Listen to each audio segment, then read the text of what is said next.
نبلش هذا اليوم بجميرة، رايحين على اليخت اللي ودانا الفيلا العائمة. راح نروح بعد مرة عندنا تصوير إضافي لازم نكمله، باخذكم ويانا. كيفنا؟ أهلا وسهلا مع هنود الورد.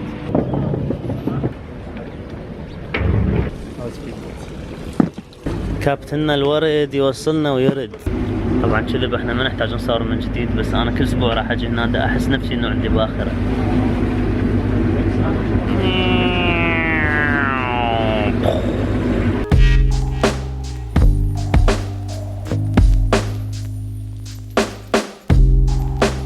ومنو هنا؟ لا سارة اللي هم راح نذبها اليوم بالمويه. لا ما نذب. ترانزيت سريع من باخرة لباخرة.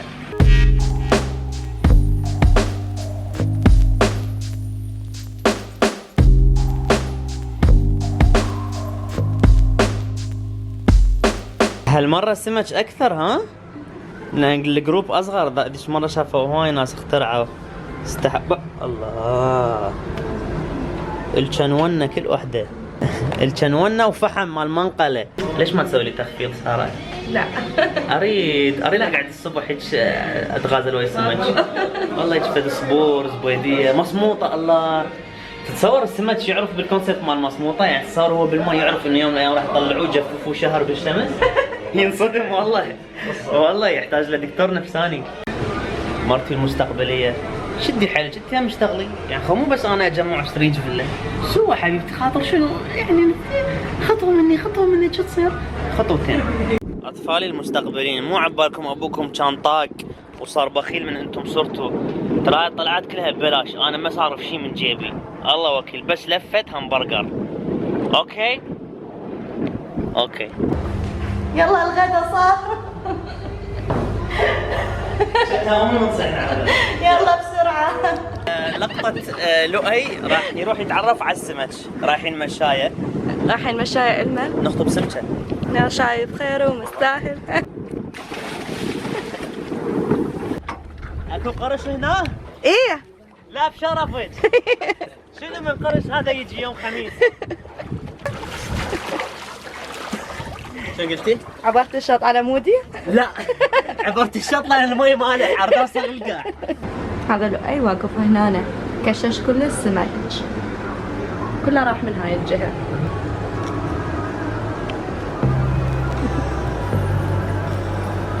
يا وعيوني حمر انتبه كله من ورا سارة الا الدقموز يقول لي لايف جاكيت يعني سترة مباشرة.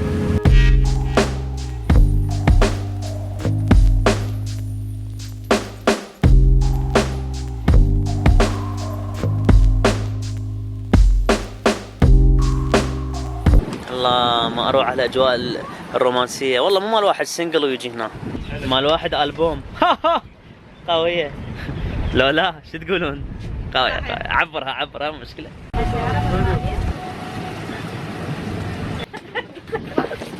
ساره قالت انه هي جوعانه فعيب احنا لازم ناخذها نغديها ونشكرها على هاي الجوله الحلوه.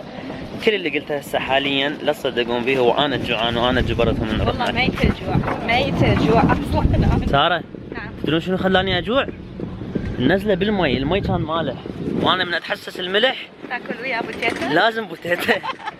قاعده زينه صارنا نص ساعه نمشي ندور على سياراتنا ما نلقاها. طلع هذا ابو السفينه الثاني ما اعرف وين ابو السفينه الاول اخذنا، فابو السفينه الثاني ودانا مكان كلش بعيد عن ابو السفينه الاولى اللي حتى قمت بعد ما اعرف احكي. المهم لقينا KFC راح ناكل KFC.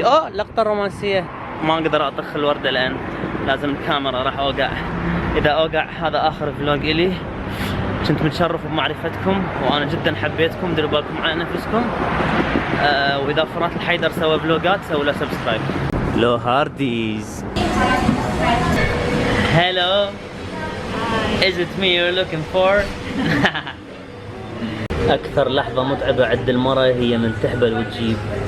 اصعب مرحلة بالنسبة للرجال من يطلب الاكل ويقعد وينتظر الاكل يجي. الله يساعد البشر. ثانك يو. مرحلة الأكل خلصت وسننتظر الأوبر راح يجي ياخذنا للسيارة ونروح البيت نسبح لأن هذا الملح كله لازم يروح بعدين نبلش نشتغل. وهذا اوبرنا الوارد هسه يودينا ويرد. داي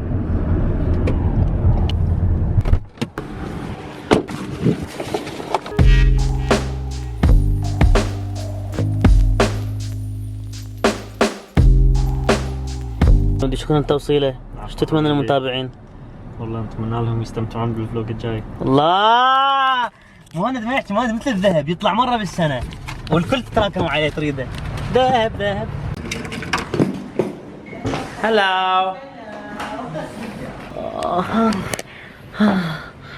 لو إلى تنام، لو إلى تنام، لو إلى تنام، لو إلى تنام، لو تنام، لو تنام. راح نسبح. هذا آخر كلامي وياك، أرض أطب وأتليف، أرض أطب وأتليف. كريسمس وراس السنة وعيد ميلادي فترة جدا قصيرة بيناتهم، فأشوف هواية هدايا تجيني وهواية هدايا أنا أشتريها. الهدية هي شيء أحد يقدمها لشخص يحبه.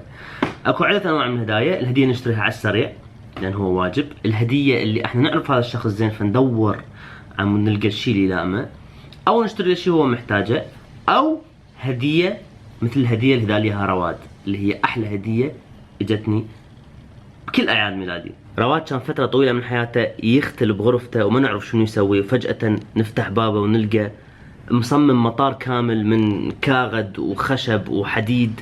وبالبداية ما كنا نفتهم ليش كان يسوي هذا الشيء، وما كنا نفتهم هذا الشيء وين راح يوصل. بس اليوم من هدالي هاي الهدية افتهمت هو وين وصل وليش كان يقعد ساعات. من كنا احنا نقعد نلعب بلاي ستيشن ونطلع ونفتر، هو كان بغرفته بس يصمم بالمليم ويلزق وينتظر ويخليها تنشف ويرجع يسويها ويصبغ. هذا الانسان مبدع مبدع مبدع. راح اراويكم هسه الهدية اللي هدالي اياها. الشيء اللي عجبني بيها غض النظر عن الديزاين الفظيع هو وقت العمل اللي اشتغله على مود ينجز هذا ما اعرف شو يتسمى. جاهزين؟ هاي هدية رواد.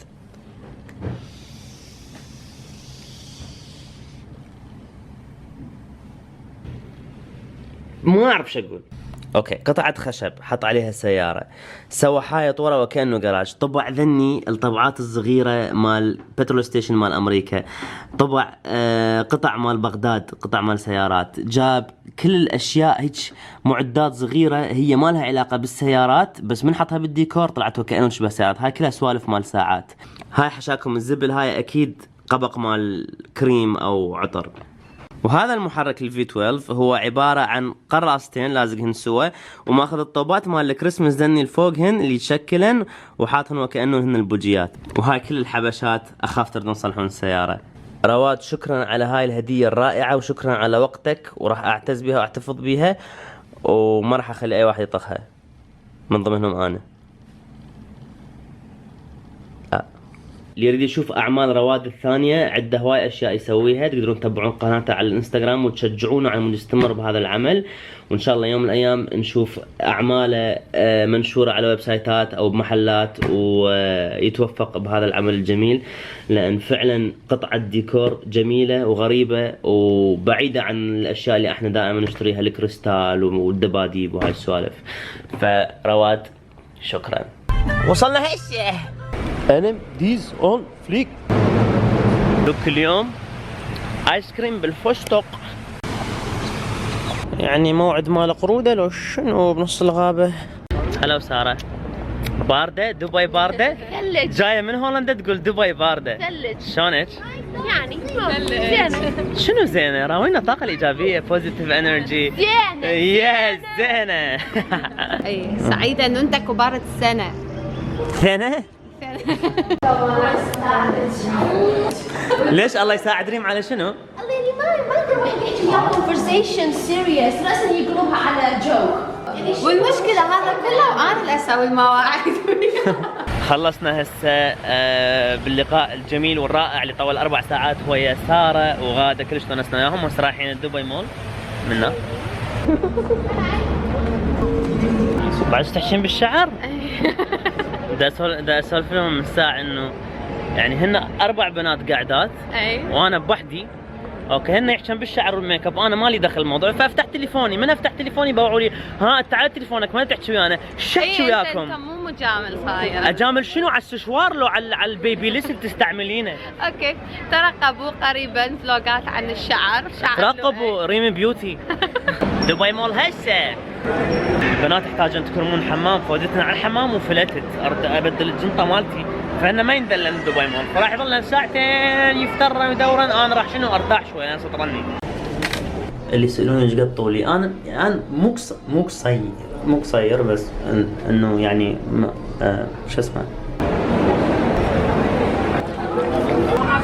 يا مسعده وبيتك على الشط ويفتر قدام بيتك واحد هندي.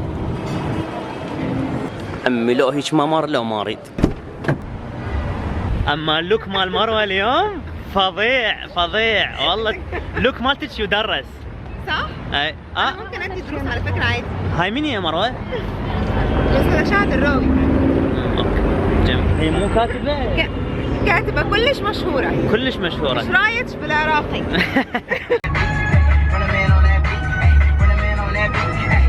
قبل ما انهي هذا الفلوج، اذا اكو شيء اريدكم تنصدمون بيه بقد ما انا انصدمت بيه اليوم، هو انه تتذكرون انه الطيبه والحب هو مو فلوس، هي مو شيء خارجي عن شخصيتكم، هو الوقت اللي انتم تكرسونه على مود تراون هذا الشخص ايش قد تحبونه. ما اتخيل كم ساعه ودقيقه وثانيه رواد قاعد على هاي الهديه اللي هلاليها اليوم، بس هذا اعمق شيء ممكن هو يقدم لي، لان اخذ من وقته على مود يسعدني. ركزوا على وقتكم، حطوا بالمكان الصحيح، وراوا محبتكم لاحبابكم بالوقت ومو بالفلوس، مو باي شيء ثاني. احبكم واموت عليكم. باي.